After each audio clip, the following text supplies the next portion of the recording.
Let's talk about some of the basic patterns that we see with contour lines. Here's just some sketches of contour lines, and all of these are showing mountainous or at least hilly areas, so areas of positive relief, we would say. And I just put this north arrow on the side so I can talk about north, south, east, and west here. So in this example here, we have two different high areas. We have a high area on the east side of the map and a high area further west than that. Both those are closed highs, so we can think of that as a hill or a mountain. And there's a low kind of saddle area in between those two, which is relatively flat. So if we were climbing from this side, we would climb up onto a high, we would go over the top of that high, down into a little saddle, climb up on our next high, and then on this side, we would actually get back to the lowest contour pretty quickly. And we know that because our contour lines are closely spaced. When contour lines are closely spaced, it means there's a steep slope. And when contour lines are more widely spaced, like here or even through here, it would mean there's a less steep slope. This would be, if we walked across it the most symmetrical, we would just start at a lower elevation. Each time we cross one of the contour lines, maybe we'd go up by 100 feet. We would get to the top of our highest elevation here, and then almost immediately start down the other side. Both those slopes would be about equal. They'd both be a moderate slope, not as steep as this slope, but not as gentle as that slope. And we would just have one peak there. Here we kind of have two peaks once again. They're a little bit higher with this one on the western side. We actually had to climb two contours to get onto the top of this here. And so there would be sort of a deeper saddle between these two. And both of these, as far as we know, would be about the same elevation. One of them might be a little bit higher than the other, but not enough so that we draw another contour line inside of one. Each one of these highs here is defined by two closed contours. Here, we only have one high, but if we're walking from west to east, we would have our steepest climb getting up onto the top of that high, and then coming down the other side, it would be nice and gentle, a slope as we go down in that direction. And the opposite here, it's first of all, it's not nearly as high. We only have 1, 2, 3, 4, 5 contours instead of 1, 2, 3, 4, 5, 6. So a little bit lower, but our gentle slope would be walking from west to east up to the top here, and then we would have a steep walk down the other side. And here we have the two kind of biggest separated highs. We know in each case we'd have to climb four contours from the middle to get to the top, or 6 contours from the edge in order to get to the top, with each one of those representing some change in elevation, like let's say 100 feet again. These two are pretty symmetrical with each other, so as we're climbing up and down these different slopes, it would be flat in the middle here, just going down a little bit, but these slopes would be about equal on both sides of each of those highs. As we're drawing contours, one thing to remember is that ridges and valleys are not going to have a single contour line representing their highest point, because we're just putting on values where the elevation is equal, and we're using nice round numbers like 220, 230, 240, 250. We're not putting in 251.7, and even if we did, it wouldn't stay at 251.7 forever. So typically, if we have a ridge, the pattern of contours we see is we get like a 220 foot contour, 230, 240, 250.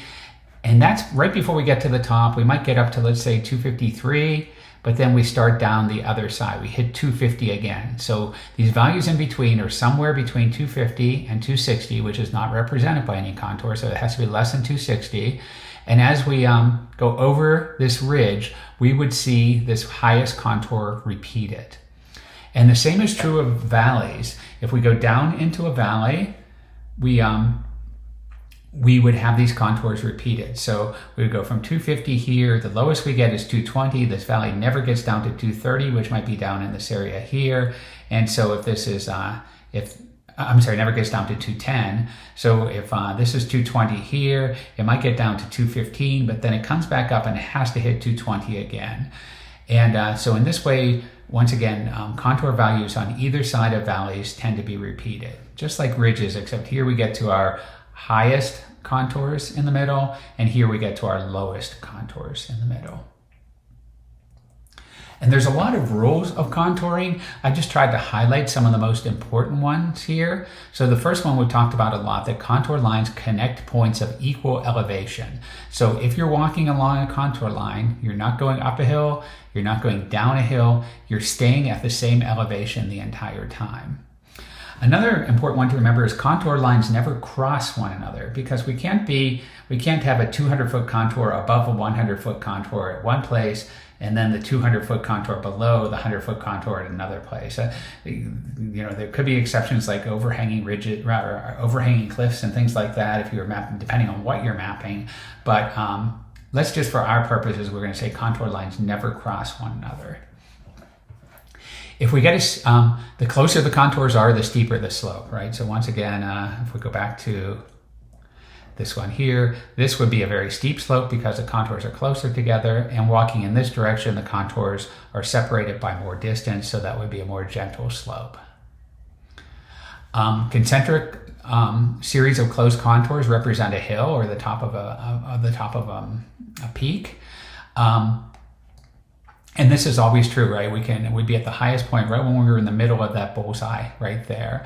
And no matter what direction we walk down, or walk away from that center point, we would be walking downhill.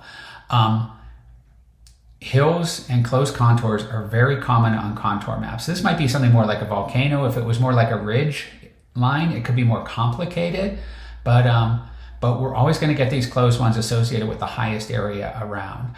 Much more rarely, we might have an isolated low. If you think about walking around, you probably haven't seen many natural isolated lows that are completely closed off. Of course, rivers tend to flow in low areas, but they're not completely closed off. They always have a lower area to flow to.